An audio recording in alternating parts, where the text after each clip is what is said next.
Hi there, I'm Rick Elice. Oh, and I'm Marshall Brickman. We are the composers. Or, Here we go.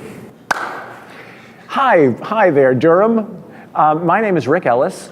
And hi, Raleigh. I'm Marshall Brickman. We are the authors of Jersey Boys. And what's going to happen in Raleigh, Durham, coming up there? Well, you know, about 2 years ago, Bob Gaudio, the principal songwriter of the Four Seasons, and one of the producers of Jersey Boys, Ed Strong, who's an alumnus at the university, and I were down in Durham talking about Jersey Boys, and you all came out to see it right after that, October of a couple of years ago, and now we're coming back to Durham with Jersey Boys, and now with Marshall Brickman, who knows more than the rest of us combined, yep. And we're here to tell you, come check out the show again. You liked it a couple of years ago. It's even better now, but you're not going to believe how great this cast is.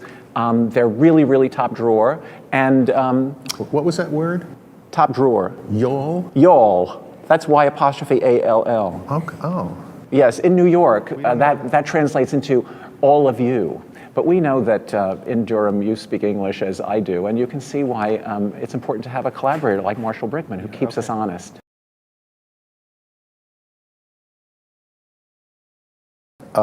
It resonates because of something that Rick was very wise to point out early on when we were trying to think about what the theme of this thing was. And of course, it's about family. It's about your family. It's about your road family. It's about any family that you encounter, whether it's around the water cooler, whether it's on a baseball team or in a musical group. The same dynamics and the same vectors, emotional and otherwise, always play out in a family environment, in a family idea. And where a group like the Beatles wrote love songs for girls, and girls were their principal fans. The Seasons wrote songs about girls for guys, and guys were their principal fans. So in the 60s and 70s, the guys who were buying the records, and 175 million records were sold, the guys who were buying the records looked just like the guys who were singing the songs. They were blue-collar guys, high school dropouts, you know, flipping burgers, pumping gas. They were the guys who shipped out and went to Vietnam, as opposed to getting on buses and going down to protest the war like the two of us did, and some other people. But those guys now, these years later, are not your typical musical theater goers, but because the subject was this group that they always identified with, and really identified with and looked like and felt like and responded to, they started coming to see the show. And Jersey Boys has always attracted a much larger group of guys in the theater than your typical musical.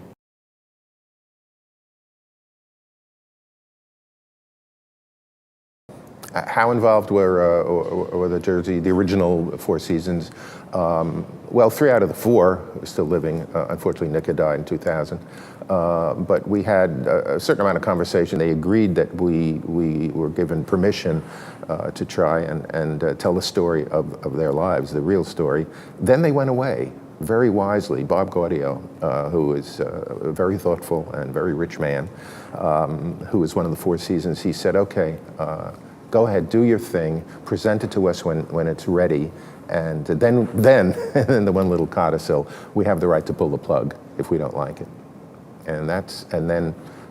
But they were very courageous in letting us do that. Everything. I listened to actually the Four Seasons.